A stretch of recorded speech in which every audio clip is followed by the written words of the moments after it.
أعوذ بالله السميع العليم من الشيطان اللعين الرجيم. بسم الله الرحمن الرحيم. الحمد لله رب العالمين. ما شاء الله ولا حول ولا قوة إلا بالله العلي العظيم. حسبنا الله ونعم الوكيل، نعم المولى ونعم النصير. رب اشرح لي صدري ويسر لي أمري واحلل عقدة من لساني يفقهوا قولي.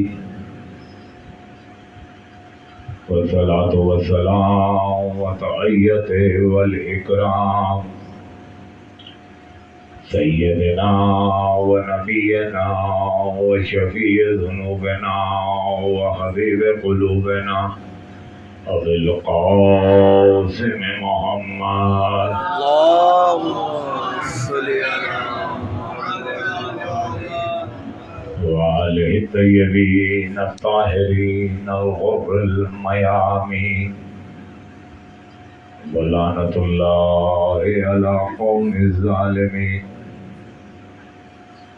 أما بعد، فقد قال الله سبحانه وتبارك وتعالى في كلامه المجيد والفرقانه الحميد وقوله الحق. بسم الله الرحمن الرحيم. والعصر إن الإنسان لفي خسر إلا الذين آمنوا وعملوا الصالحات وتواصوا بالحق وتواصوا بالصبر. صلوات.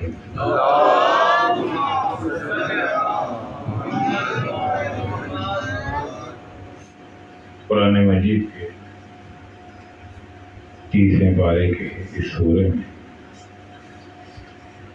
خدا بند عالم انسان کی حقیقت کو بیان کر رہا ہے کہ کون سا انسان کامیاب ہے اور کون سا انسان ناکام ہے. ارشاد رب العزت ہے والعصر، قسم ہے عصر کی. ان الانسان لفی خسر، سارے کے سارے انسان نقصان میں ہیں، خسارے میں. الا الذین آمنوا، سوائے ان لوگوں کے جو ایمان لائے. وعملوا الصالحات، جنہوں نے نیک عمل کیے. وتواصوا بالحق، اور وہ لوگ جو ایک دوسرے کو حق کے متعلق بتاتے ہیں کہ حق کیا ہے. وتواصوا بالصبر، جتنی بھی مشکل آ جائے، گھڑی آ جائے، کوئی بھی مصیبت آ جائے، وہ لوگوں کو صبر کی تلقین کرتے ہیں. بے شک خداوند عالم نے 1,24,000 انبیاء اور ائمہ معصومین علیہ السلام کو جو بھیجا ہے، اس کا مقصد ہی صرف یہ ہے کہ وہ انسان جو وحشی بن چکا ہے، درندہ بن چکا ہے، اس کو انسان بنا کر اس میں انسانیت کو پیدا کیا جائے. سبحان اللہ سبحان اللہ. اور اللہ نے انسانیت کے فروغ کے لیے جتنی طریقہ کار کیے ہیں، اس کی نظیر کوئی نہیں ہے. اللہ ہر موقع پر یہی چاہتا ہے کہ انسانیت انسان میں پیدا ہو جائے. کل عرض کیا تھا کہ جو ہماری اسلامی عبادتیں ہیں، ان کا مقصد بھی انسانیت کا فروغ ہے اللہ کا. بے شک کہ کسی طریقے سے انسانیت جو ہے وہ پنپ جائے، بڑھ جائے، لوگوں کے ذہنوں اور دلوں میں انسانیت آ جائے، یہ جو خود غرضی چالاکیاں یہ چھوڑ دے۔ ایک انسان دوسرے انسان کا اگر خیال کرتا ہے تو اس کا مطلب ہے اس میں انسانیت پیدا ہو گئی۔ سبحان اللہ۔ کل نماز کی بات کی تھی کہ نماز جو ہم پڑھتے ہیں اس فروغ دین کی سب سے بڑی عبادت ہے۔ یہ وہ عبادت ہے کہ جس نے بھی اللہ کی نعمتوں کا شکر ادا کرنا ہے تو اس کے شکر ادا کرنے کا سب سے بڑا ذریعہ نماز ہے۔ سبحان اللہ، سبحان اللہ، بے شک، واہ، کہ وہ اللہ کا شکر ادا کرے کہ میں اللہ نے مجھے کتنی نعمتوں سے آزمایا ہے۔ سبحان اللہ، سبحان اللہ۔ لیکن ایک بات ذہن میں رکھیے گا، نماز اگر وبال جان سمجھ کر پڑھ رہا ہے، یا کچھ ایسے ہیں جنہوں نے مجھ سے بات کی کہ جناب جب تک میں نماز نہ پڑھوں مجھے سکون نہیں ملتا، نماز نہ پڑھوں تو مجھے اطمینان قلب نہیں ہوتا، نماز جب تک نہ پڑھوں اس وقت تک ایسے لگتا ہے جیسے کچھ کمی رہ گئی ہے۔ تو یاد رکھیے، نماز اطمینان قلب کا نام نہیں ہے، نماز سکون حاصل کرنے کا نام نہیں ہے۔ جس نے اطمینان قلب کے لیے یا سکون کے لیے نماز پڑھی وہ نماز نہیں ہے۔ نماز جب بھی پڑھنی ہے یہ سمجھ کر پڑھنی ہے کہ اللہ کا حکم ہے اس لیے نماز پڑھ رہا ہوں۔ سبحان اللہ، سبحان اللہ، ماشاء تو الگ بات ہے کہ اس میں ہم شامل کر دیتے کہ اللہ کے حکم پر ہم اللہ کی دی ہوئی نعمتوں کا شکر ادا کر رہے ہیں۔ اللہ۔ تو یہ انسان عجیب چیز ہے، اتنا مغرور ہے، اتنی اکڑ ہے اس کے اندر کہ اپنے سامنے کسی دوسرے کو سمجھتا ہی کچھ نہیں۔ انسان تو انسان، جانوروں میں سب سے بڑی جو جانور ہے وہ کون ہے؟ ہاتھی ہے۔ اس سے بڑا تو جانور کوئی نہیں ہے، جو درختوں کو اپنی سونڈ سے لپیٹ کر جڑوں سے اکھاڑ کر پھینک دیتا ہے، کتنی طاقت ہے۔ لیکن انسان میں یہ طاقت ہے کہ اسی ہاتھی کو اپنے قابو میں کر لیتا ہے، نہ اس کو مہار ڈالتا ہے نہ اسے لگام ڈالتا ہے، اوپر بیٹھ کے اپنے پاؤں کے انگوٹھوں سے اسے چلاتا ہے۔ دیکھیے انسان کی طاقت، گھوڑے کو لگام پڑتی ہے، اونٹوں کو مہار پڑتی ہے، لیکن ہاتھی کو نہ لگام ہے نہ مہار ہے، اسے صدا لیتا ہے، بیٹھ کر اپنے پاؤں کے انگوٹھوں سے چلاتا ہے، سیدھے جانا ہے، دائیں جانا ہے، بائیں جانا ہے، بٹھانا ہے، کھڑا، سب کچھ کر لیتا ہے۔ یہ ہے انسان، کتنی طاقت ہے انسان کے اندر۔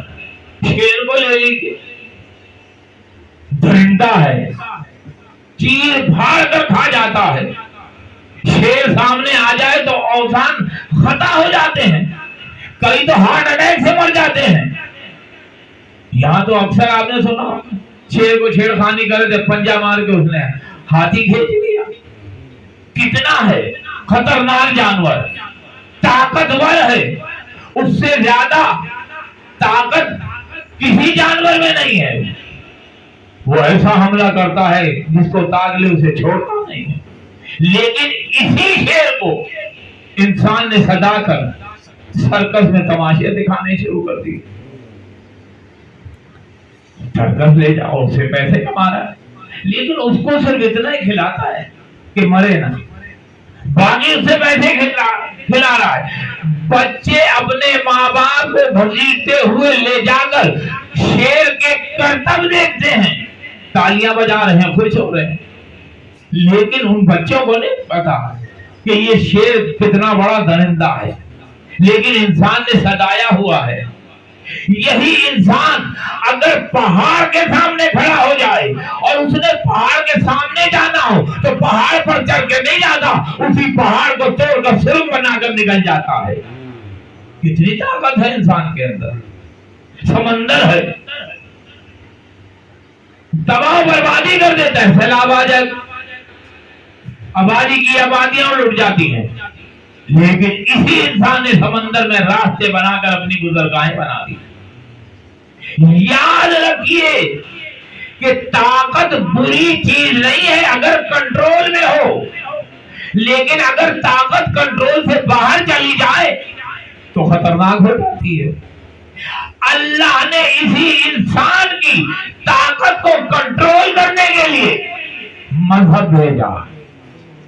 بھئی اب یہ ٹرین جاتی ہے، کروڑوں ٹن وزن اٹھا کر گھومتی ہے، لاہور سے کراچی جا رہی ہے، چل پڑے اور اگر نہ رکے تو جو سامنے آئے گا اس کو تہس نہس کر دے گی، لیکن اس کو روکنے کے لیے بریکیں لگائی جاتی ہیں تاکہ جب ضرورت پڑے تو بریکیں لگا کے روک لو تاکہ آگے کہیں نقصان نہ ہو.